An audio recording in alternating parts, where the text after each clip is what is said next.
정법 1865강을 쉐도잉을 해보겠습니다. 남이 하면 불륜이고 내가 하면 로맨스다 라는 제목의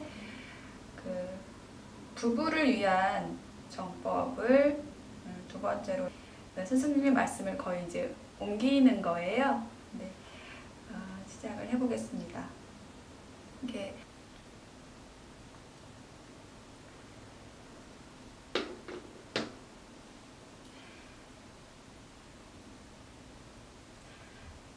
이렇게 자연의 법칙이라는 게 있어요. 7대3의 원리. 그것을 바르게 정리를 하지 못하면 아픔을 또 당하게 됩니다. 예를 들어서 차 사고를 예를 들면요.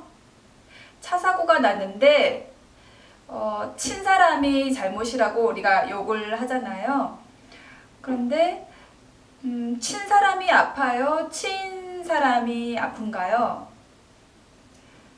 네, 친 사람이 더 많이 아프잖아요. 네, 그 사람이 더 잘못을 한 거예요. 근데 이게 좀 이상하게 들리시죠? 아픈 사람이 잘못한 게 있는 거예요.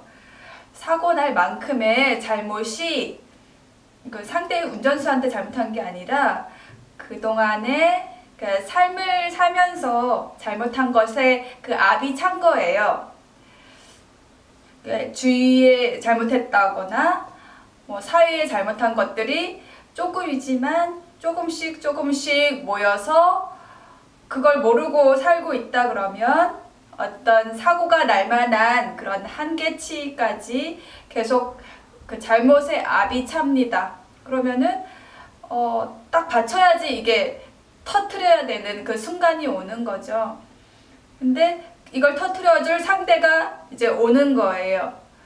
그 상대도 어딘가에서 썽을 많이 냈다든지 화를 냈다든지 한 그런 잘못들이 쌓여 있는 사람인데 이걸 터트려 주려 그 상대 역으로 오게 되는 겁니다. 이렇게 사회에서 사고가 많이 나요. 그러니까 사회가 어지러우면 사고도 많이 나는 거예요. 그래서 남 탓을 할 게 아니라 내가 사고 나면 안 되잖아요. 그래서 내 잘못을 계속 찾고 있으면 세상은 다 사고가 나도 나는 사고가 안 나요. 사고가 나한테 안 나게끔 자연이 정확하게 운행을 합니다. 그래서 우리가 이제 이런 사람이 바람을 필 때는 이 집안 안에서 내가 내 집안에서 바르게 내 할 일을 하지 못했기 때문에 나로부터 떠나는 거예요. 자유를 구속을 했다든지 무시를 했다든지 여러 가지 이런 것들이 조금씩 쌓여서 서로 간에 그거를 노력한 게 없으면 이 사람이 밖으로 나가는 거예요. 부부만 그러는 게 아니라 부모 자식도 똑같은 겁니다. 가족들도 서로가 노력한 게 없다면 집을 떠나게 되어 있는 겁니다. 그냥 단순하게 바람 피는 게 옳습니까? 그럽니까? 이거를 가르는 게 중요한 것이 아니에요. 천년이 가도 해결이 나지 않습니다. 바르게 잣대를 갖다 대지 않으면. 저 사람이 어떤 몸부림을 쳐서 이런 일이 일어나는가를 알아야 됩니다. 내가 싫으면 떠나는 거예요. 그걸 인정하지 않아도 되는데 내가 저 사람을 미워하려면 말이죠. 내 에너지가 얼마나 소모되는지 아세요? 상대가 미워서 상대를 괴롭히면 괴롭히는 만큼 내가 괴로워야 괴로운 만큼 상대를 괴롭힐 수가 있는 거예요. 상대를 어렵게 한다고 한다면 어렵게 하는 만큼 나도 어려워야 저 사람을 어렵게 할 수가 있어요. 에너지 소모량이 엄청나다는 거죠.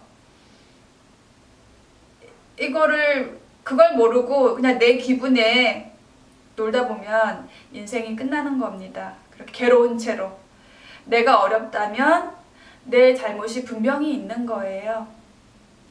바람을 피울 때 당하는 사람, 남편이든 부인이든 바람 펴서 나가는 사람 말고 당하고 있으면 내가 70% 잘못이 있기 때문에 이런 결과가 일어나는 것입니다. 내가 내 잘못을 빠르게 찾아서 다스리고 있으면 부인이 집으로 오기를 바란다 그러면 정확하게 옵니다. 남편이 집으로 오기를 바란다 라고 생각하고 있다 그러면 내 잘못을 반성을 하고 내 공부를 하고 잘못을 찾아서 이거를 다스리고 있으면 정확하게 남편은 들어온다는 거죠. 부인도 그러면 들어옵니다. 왜냐하면 내 자신을 열심히 반성하고 돌이켜서 공부하고 있을 동안에 저쪽에 이제 남자를 만났잖아요. 만났는데 그 시간이 조금 지나가면 저기서도 쥐꼬라지가 나와요. 저기서도 처음에는 잘 해주다가 그런 말 있잖아요. 남자가 꼬신다는 말이 있잖아요. 좋은 것만 처음에 보여줘서 꼬시다가 따라오게 해놓고서는 그 안으로 뭐 50% 들어가면 들어가고 70% 들어가면 달라지고 이렇게 들어갈수록 달라지는 거예요. 지버릇 나오고 지성깔머리 나오고 그 나쁜 거를 숨기다가 그걸 자꾸 꺼내서 그걸 안 받아준다고 짜증을 내고 막 그러고 있단 말이죠. 그러고 있는데 남편은 집에 들어와 보니까 자꾸 좋아진단 말이죠. 자기 반성을 하고 뭔가를 이렇게 잘하고 있으면 남편이 조금 달라졌어요. 저쪽은 조금 좋아졌던 게 나빠지고 있고 그러면 정확하게 일로 들어옵니다. 그래서 반성을 하죠. 내가 반성을 하고 달라져야 부인이 돌아온다는 거죠. 부인이 달라져야 남편이 들어옵니다. 이렇게 되는 것이에요. 이렇게 되면 이렇게 이제 둘 다 잘못이 있기 때문에 잘못을 많이 한 사람이 누구냐를 따져서 괴로운 사람이 많이 잘못한 사람이에요. 괴로운 사람. 이 사람이 먼저 나를 찾아서 내 반성을 하고 내가 뉘우치고 뭔가를 찾아서 바르게 돌리고자 노력을 하고 있으면 정확하게 그 사람이 와서 내가 잘못했다고 30% 잘못했던 그 사람이 와서 내 반성을 하며 들어오게 되어 있습니다. 원리가 이렇게 되는 거예요.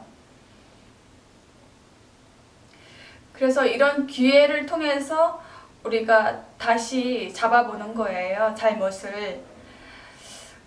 남편이 잘못하고 부인이 잘못하고 있는데 그걸 참고 계속 가고 있다 그렇잖아요. 그러면 바르게 잘못을 찾을 수 있는 기회가 오지 않는 거예요. 뭔가 잘못하고 있는데 발견을 못하고 있는 거예요. 나중에는 엄청난 불화가 일어나서 결국은 헤어져야 됩니다. 바람 피우는 것 때문에 그런 게 아니고 결국은 원수가 돼서 헤어지는 거예요.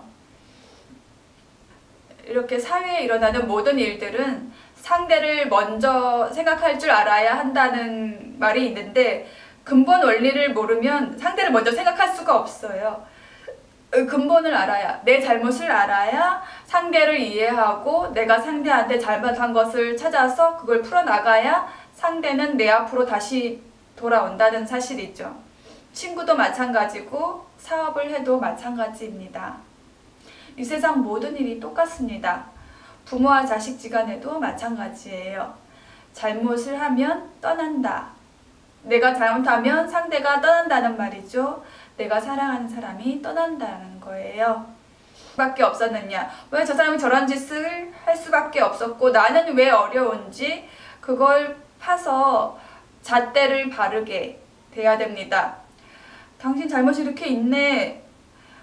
잘못을 고치지 않으면 돌아오지 않는다. 이렇게 두드려줘야 되는 겁니다. 근데 당했다고 약자의 손을 들어준다는 게 이제 법이죠. 근데 이 당하는 사람이 약자가 아니고 알게 모르게 아주 못된 사람이에요. 근데 그냥 딱 요 일만 보고 들여다보고서 약자라고 하는 겁니다. 당신이 어떻게 부인한테 했으면 이 사람이 당신을 떠나고 다른 사람한테 갔을까요? 처음에는 막 좋다고 했는데 계속 처음엔 좋았는데 왜 부인이 마귀처럼 보일까? 어떤 행동을 했길래 그렇게 보였을까를 찾아봐야 되는 겁니다. 상생이 이루어지지 않고 서로가 노력하지 않으면 정확하게 일어나는 일입니다. 이것을 잣대를 바르게 돼서 법을 바르게 해서 억울한 일이 없도록 하는 것이 법을 연구하는 사람들이 해야 하는 일인 것입니다. 지금까지 정법 쉐도잉이었습니다.